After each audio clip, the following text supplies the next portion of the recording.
Hello दोस्तों, स्वागत है आपका हमारे यूट्यूब चैनल शिक्षा पॉइंट में। आज हम पढ़ेंगे प्राकृतिक संख्या की कुछ इम्पोर्टेंट बातें। जय हिंद प्यारे बच्चों। आज हम लोग कक्षा 6 का मैथ पढ़ेंगे। जो पहला चैप्टर है प्राकृतिक संख्याएं, जो पेज नंबर 5 पर अंकित है। तो सबसे पहले हम लोग यह देखेंगे कि प्राकृतिक संख्या कहते किसे हैं। तो प्राकृतिक संख्या वह संख्या है जो गिनती की संख्याओं से शुरू होकर अनंत तक जाती है, उसे हम प्राकृतिक संख्या कहते हैं। जैसे 1 2 3 4 5 6 7 करके ऐसे आप गिनते जाओगे और अनंत तक चले जाओगे, लेकिन अंतिम प्राकृतिक संख्या ज्ञात नहीं की जा सकती, क्योंकि मान लो जैसे 100 तक गिन लिए तो अगला संख्या 101 है। फिर मान लीजिए हम 1000 गिन लिए तो अगला संख्या 1001 है। इसी तरह से अनंत तक चली जाएगी। और एक होता है संख्या। संख्या किसे कहते हैं? कितनी वस्तुएं हैं, कितनी वस्तुएं हैं का बोध जिससे बोध होता है उसे हम संख्या कहते हैं। अब संख्याओं को जिन संकेतों द्वारा व्यक्त करते हैं उसे हम संख्यांक कहते हैं, यानी संख्यों का अंक, यानी संख्यांक कहते हैं।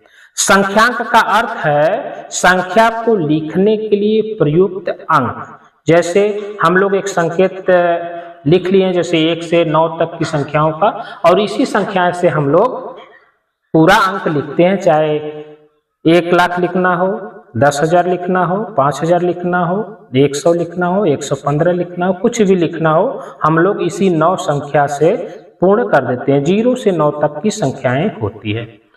अब हम लोग प्राकृतिक संख्या जानने से पहले हम लोग पिछली कक्षाओं में पढ़ चुके हैं, जैसे भारतीय संख्या प्रणाली, जैसे इकाई, दहाई, सैकड़ा, हजार, 10,000, लाख, 10 लाख, करोड़, 10 करोड़, अरब, 10 अरब, खरब, 10 खरब, नील, 10 नील, पदम, 10 पदम, संख, 10 संख, महासंख। इस प्रकार से हम लोग भारतीय संख्या प्रणाली को जानते हैं और पिछली कक्षाओं में पढ़ चुके हैं। आइए बच्चों सवाल देखते हैं। इसमें पहला सवाल है, निम्नांकित संख्याओं को संख्यांकों में व्यक्त कीजिए। तो पहला सवाल दिया है 427, दूसरा सवाल है 3501, तीसरा सवाल है 115 और चौथा सवाल है 79,029। तो ठीक है, आइए हम लोग सवाल देखते हैं। तो सबसे पहले 427, तो 427 इस तरह से हम लोग लिख देंगे, लेकिन इसमें इकाई दहाई का हमको ज्ञान होना चाहिए। सबसे पहले हम लोग लिखेंगे इकाई, दहाई, सैकड़ा।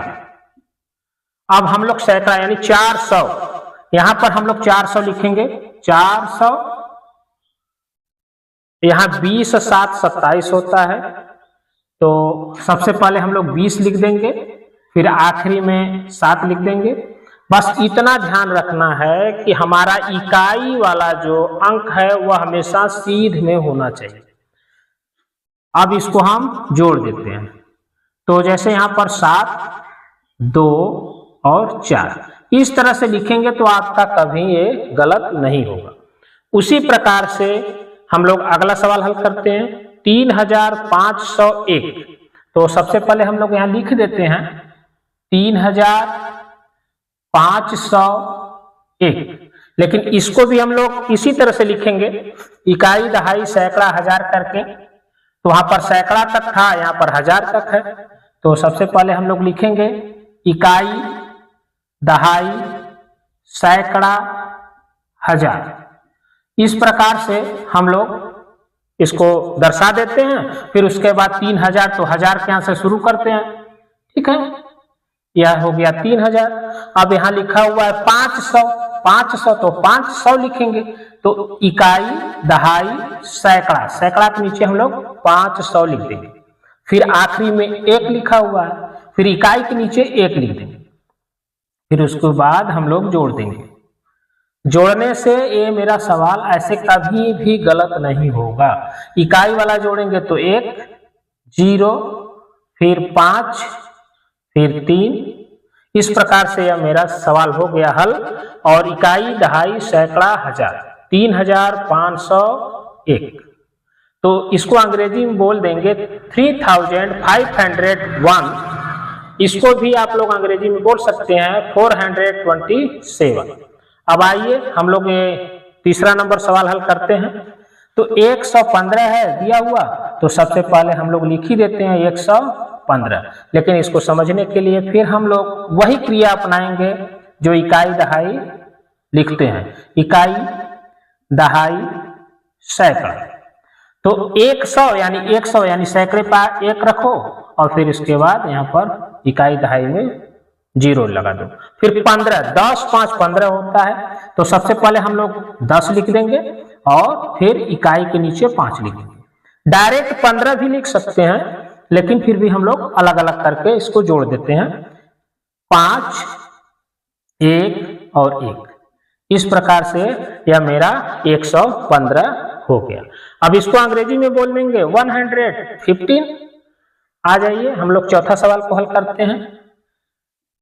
चौथा सवाल में है 79,029। तो चलिए हम लोग इसको भी लिख देते हैं 79,029। इसको भी हम लोग अब इकाई, दहाई, सैकड़ा, हजार, 10,000 में कर देते हैं। इकाई, दहाई, सैकड़ा, हजार, 10,000। अब देखिए तो 79,000 और 29 यानी 20 9 29। तो पहले हम लोग 20 लिखेंगे, फिर अंतिम में 9 लिखेंगे। अब इसको हम लोग फिर जोड़ देंगे 9 2 0 9 यानी 9 और 7। इस प्रकार से मेरा हो गया 79,029, 79,029। इसी सवाल के साथ यह मेरा पहला सवाल यहाँ पर समाप्त होता है, जो 1 2 3 4 है। आशा करता हूँ आप लोगों को यह सवाल अच्छा लगा होगा, बताने की विधि अच्छी लगी होगी। इसके साथ आप लोग लाइक, शेयर और सब्सक्राइब जरूर करिएगा। धन्यवाद।